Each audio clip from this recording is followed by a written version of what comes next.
ಕನ್ನಡ ಮತ್ತು ಸಂಸ್ಕೃತಿ ಇಲಾಖೆ ವತಿಯಿಂದ ಚಾಮರಾಜನಗರದಲ್ಲಿಂದು ನಾಡಪ್ರಭು ಕೆಂಪೇಗೌಡ ಜಯಂತಿ ಕಾರ್ಯಕ್ರಮವನ್ನು ಆಯೋಜಿಸಲಾಗಿತ್ತು. ಈ ವೇಳೆ ಶಾಸಕ ಸಿ ಪುಟ್ಟರಂಗಶೆಟ್ಟಿ, ಕಾವೇರಿ ಜಲಾನಯನ ಯೋಜನೆಯ ಅಚ್ಚುಕಟ್ಟು ಪ್ರದೇಶ ಅಭಿವೃದ್ಧಿ ಪ್ರಾಧಿಕಾರದ ಅಧ್ಯಕ್ಷ ಪಿ ಮರಿಸ್ವಾಮಿ, ಜಿಲ್ಲಾ ಪಂಚಾಯಿತಿ ಮುಖ್ಯ ಕಾರ್ಯನಿರ್ವಹಣಾಧಿಕಾರಿ ಮೋನಾರೋತ್, ಅಪರ ಜಿಲ್ಲಾ ಪೊಲೀಸ್ ಅಧೀಕ್ಷಕ ಶಶಿಧರ್ ಮತ್ತಿತರರು ಉಪಸ್ಥಿತರಿದ್ದರು. ಬಳಿಕ ಸಿ ಪುಟ್ಟರಂಗಶೆಟ್ಟಿ, ವಿಜಯನಗರ ಸಾಮ್ರಾಜ್ಯದ ಸಾಮಂತ ದೊರೆಯಾಗಿದ್ದ ಕೆಂಪೇಗೌಡರು ದೂರದೃಷ್ಟಿಯುಳ್ಳವರಾಗಿದ್ದರು.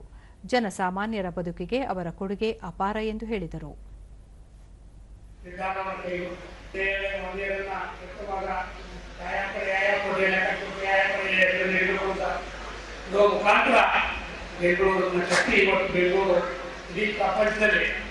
ಕರ್ನಾಟಕ ಭಾರತ ಅಂತ ಇಲ್ಲದೆ ಪ್ರದೇಶದಲ್ಲಿ ಬೆಂಗಳೂರು ಪಿ ಮರಿಸ್ವಾಮಿ, ನಾಡಪ್ರಭು ಕೆಂಪೇಗೌಡರ ದೂರದೃಷ್ಟಿಯ ಫಲವಾಗಿ ಬೆಂಗಳೂರು ಬೃಹತ್ ಮಟ್ಟಕ್ಕೆ ಬೆಳೆಯಲು ಸಹಕಾರಿಯಾಗಿದೆ ಎಂದರು.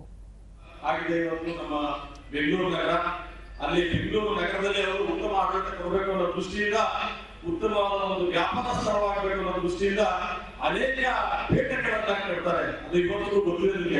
ಬಳೆಪೇಟೆ, ಚಿಕ್ಕಪೇಟೆ, ದೊಡ್ಡಪೇಟೆ ಇವೆಲ್ಲ ಕೆಂಪೇಗೌಡರು ನಿರ್ಮಾಣ ಮಾಡಬಹುದು.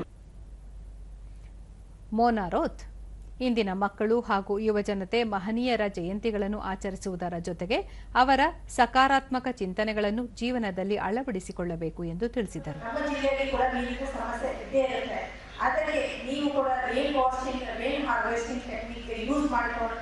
ವಾಟರ್ ವೇಸ್ಟ್ ಮಾಡಬಾರ್ದು ಮತ್ತು ದೂರದೃಷ್ಟಿಯಿಂದ ಒಂದು ಒಳ್ಳೆಯ ಕೆಲಸ ಮಾಡಬೇಕು ನಿಮ್ಮ ಜೀವನದಲ್ಲಿ.